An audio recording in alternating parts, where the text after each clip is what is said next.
Hello students, अब हम आज मैथ्स की क्लास में जो मेथड्स हमने एक पढ़ लिया था ग्राफिकल, उसके क्वेश्चन आपको करने थे 3.2 में, वो आप करोगे।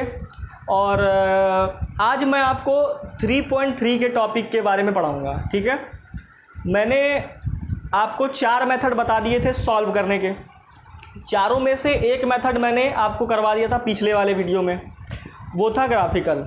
अब नेक्स्ट जो टॉपिक है वो है सब्स्टिट्यूशन मेथड। ठीक है, जिसको हम बोलते हैं प्रतिस्थापन विधि हिंदी में। ठीक है, इस मेथड का भी यूज़ हम करते हैं सॉल्व करने के लिए इक्वेशंस को। तो ये जो मेथड है इसको हम एल्जेब्रिक मेथड भी कह सकते हैं। ठीक है, और एल्जेब्रिक मेथड अब मेरे पास कितने होंगे? 3 होंगे।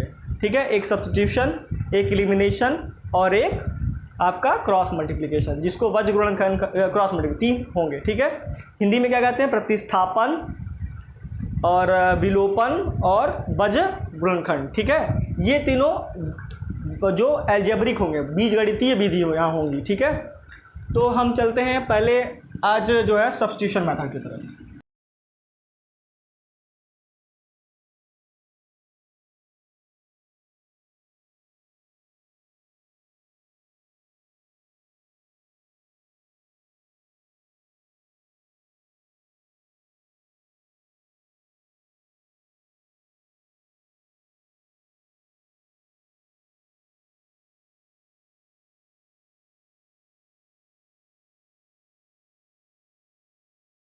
ठीक है, इस मेथड को मैं थोड़ा ब्रीफ कर देता हूँ आपको क्या करना होता है इसमें।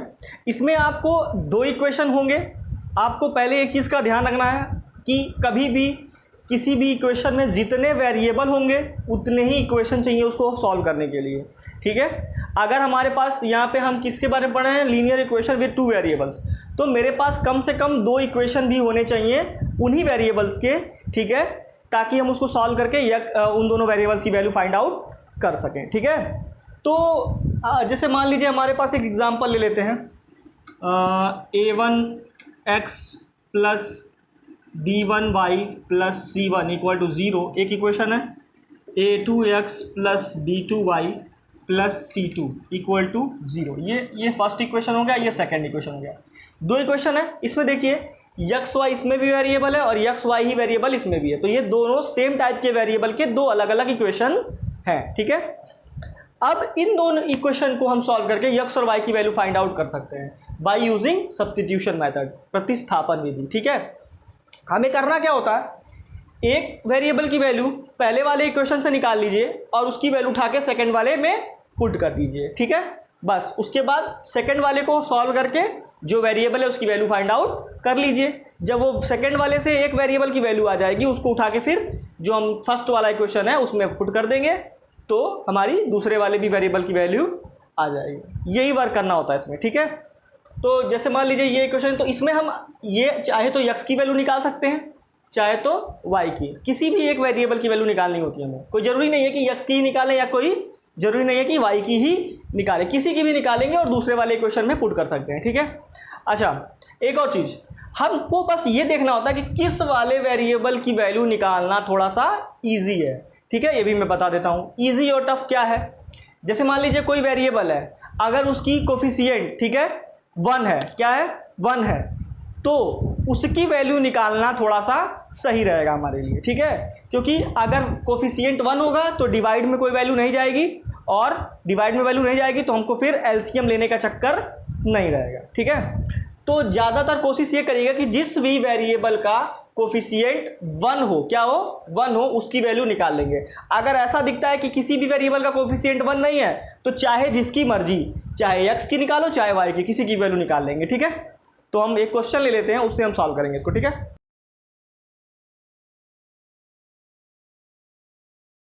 जैसे मान लिया हमारे पास इक्वेशन है 2x plus Y equal to 10। ठीक है, और एक इक्वेशन है 3x plus 4y equal to 5। ये 2 इक्वेशन है हमारे पास, और हमको सॉल्व करके इसकी वैल्यू फाइंड आउट करनी है। ठीक ना, तो सबसे पहले मैंने क्या बोला? एक इक्वेशन उठाइए चाहे पहला वाला चाहे दूसरा वाला, किसी भी से एक वेरिएबल की वैल्यू निकालिए और दूसरे में क्या कर दीजिए, पुट कर दीजिए। ठीक है, तो हम उठा लेते हैं पहला वाला इक्वेशन। मैं पहला वाला ही क्यों उठा रहा हूँ ये भी बता देता हूँ। यहाँ देखिए, इसमें y का जो कोफिशिएंट है वो कितना है, 1 है, तो यहाँ पे वैल्यू निकालना y का आसान है। इन सब में देखिए, इसमें y का कोफिशिएंट 4 है, इसमें x का कोफिशिएंट 3 है, इसमें x का कोफिशिएंट 2 है। तो अगर हम ये वाला लेते तो हमको क्या करना पड़ता, थोड़ा सा काम मेरा कठिन हो जाता। इसलिए हम इस वाले इक्वेशन को ना लेके किस वाले इक्वेशन को ले रहे हैं, पहले वाले को। क्यों? क्योंकि जो एक वेरिएबल है उसकी कोफिशिएंट कितनी है, 1 है। ठीक है, तो अब इसको ले लेते हैं। अब इससे हम देखिए, हमारे पास इक्वेशन क्या था, 2x plus Y equal to 10 था। अब हम यहाँ के क्या करेंगे, हमको y की वैल्यू निकालनी है। तो ये 2x यहाँ पे क्या कर रहा है, इसको उधर भेजना पड़ेगा, तो y को यहीं छोड़ देते हैं। 10 यहाँ पे है ही, ये प्लस का उधर जाएगा तो माइनस का 2x हो गया। ठीक है, इसको बना लो, मान करें तो इक्वेशन नंबर 3। ठीक है, अच्छा, अब ये जो y की वैल्यू आई है, हम पहले वाले इक्वेशन से वैल्यू निकाले हैं ना, तो इसको हम पहले वाले में नहीं रख सकते हैं। अब हमको रखना किस में पड़ेगा, दूसरे वाले में। जिससे वैल्यू निकालेंगे उसमें कभी वैल्यू नहीं रखेंगे, जिससे निकालें उसके अलावा जो बचा हुआ इक्वेशन है उसमें वैल्यू को क्या कर देंगे, हम पुट कर देंगे। तो यहाँ लिखते हैं put value of y in equation second. अब जब इक्वेशन सेकंड में वैल्यू रखेंगे तो वैल्यू रखने का मतलब क्या है, जहां जहां y है इक्वेशन सेकंड में, वहां y को हटा के 10 माइनस 2x को पुट कर देना है। ठीक है, चलिए, तो यहाँ पे सेकंड इक्वेशन में क्या है, 3x है पहले से, प्लस 4 भी है, y को यहाँ से हटा दिया और y की जगह क्या रख दिया हमने, 10 माइनस 2x और इक्वल टू क्या है, 5। अच्छा, हमने यहाँ पे एक ब्रैकेट लगा दिया। कभी भी एक चीज़ का ध्यान रखिएगा, अगर वैल्यू सिंगल डिजिट की है, सिंगल टर्म की है, तब तो यहाँ ब्रैकेट लगाओ चाहे ना लगाओ कोई फर्क नहीं पड़ता है। बट अगर दो में है या फिर माइनस में है, इसमें 2 टर्म हो गए ना, एक और एक 2, या फिर एक ही टर्म होता और माइनस में होता, तो यहाँ पे हमेशा क्या लगाते हैं, ब्रैकेट लगा के उसी वैल्यू को पुट करते हैं। या ऐसा समझ लो कि कभी भी जो भी वैल्यू आप यहाँ पे पुट करना चाहते हो, पहले ब्रैकेट लगा लेना, उसके बाद ही वैल्यू को क्या कर देना, यहाँ पे पुट कर देना। ठीक है, अब बाद में ब्रैकेट खोल देना। अब देखते हैं 3x प्लस, इसको सॉल्व करना है तो यहाँ ब्रैकेट लगा है, ब्रैकेट सॉल्व करना पड़ेगा। ब्रैकेट सॉल्व करने का मतलब क्या है, जो भी वैल्यू बाहर है उसका मल्टीप्लाई दोनों में करना पड़ेगा। ठीक है, यहाँ प्लस है, प्लस 4 का मल्टीप्लाई 10 में होगा तो 40, प्लस 4 का मल्टीप्लाई माइनस 2x में होगा, माइनस का 8x हो जाएगा, इक्वल टू 5। ठीक है, अब देखिए जो सेम टाइप के उसको ऐड कर लेते हैं, सब्ट्रैक्ट कर लेते हैं, जो भी हो रहा है कर लेते हैं। यहाँ देखो ये x वाला ये भी है और x वाला ये भी है, तो दोनों सेम टाइप के वेरिएबल हैं, तो ये जुड़ भी सकते हैं और घट भी सकते हैं। जुड़ते हैं या घटते हैं चेक करना पड़ता है किससे, प्लस माइनस के साइन से। अगर दोनों प्लस के हैं तो जुड़ेंगे, या दोनों माइनस के हैं तो जुड़ेंगे। अगर दोनों डिफरेंट साइन के हैं, कोई एक प्लस का और कोई एक माइनस का, तो वहाँ पे क्या होगा, सब्ट्रैक्ट करना पड़ेगा। तो यहाँ हमें कंडीशन कौन सी दिख रही है, सब्ट्रैक्शन वाली दिख रही है क्या, ये माइनस का है और ये किसका है, प्लस का, तो दोनों डिफरेंट साइन के हो गए, तो हमें क्या करना पड़ेगा, यहाँ पे सब्ट्रैक्शन करना पड़ेगा। ठीक है, तो जो भी बड़ा होगा उसमें से छोटे वाले को माइनस कर देंगे। 8 में से 3 जाएगा, कितना बचेगा, 5, और x जैसा था यहाँ लगा देंगे। अच्छा, साइन बड़ा कौन सा है, माइनस का, तो इसलिए इसके आगे क्या लगाना पड़ेगा, हमको माइनस लगाना पड़ेगा। प्लस 40 इक्वल टू 5, ये प्लस 40 बचा हुआ था ना, इन दोनों को सॉल्व करके -5 आ गया। ठीक, अच्छा, अब देखिए ये -5 माइनस का है, -5x माइनस का उधर जाएगा तो क्या हो जाएगा, प्लस का, और ये +5 इधर है तो इसको इधर कर लेते हैं। ठीक है, सेम टाइप की चीज़ों को एक तरफ रखना होता है। ठीक है, अब जैसे ये प्लस का है तो इधर ये 40 पहले से है, ये प्लस का इधर आएगा तो माइनस का 5 हो जाएगा। अच्छा, ये माइनस का 5x उधर जाएगा तो प्लस का 5x हो जाएगा। ठीक है, अब 40 में से 5 सब्ट्रैक्ट होगा, कितना बचेगा, इधर कर रहा हूँ मैं साइड में।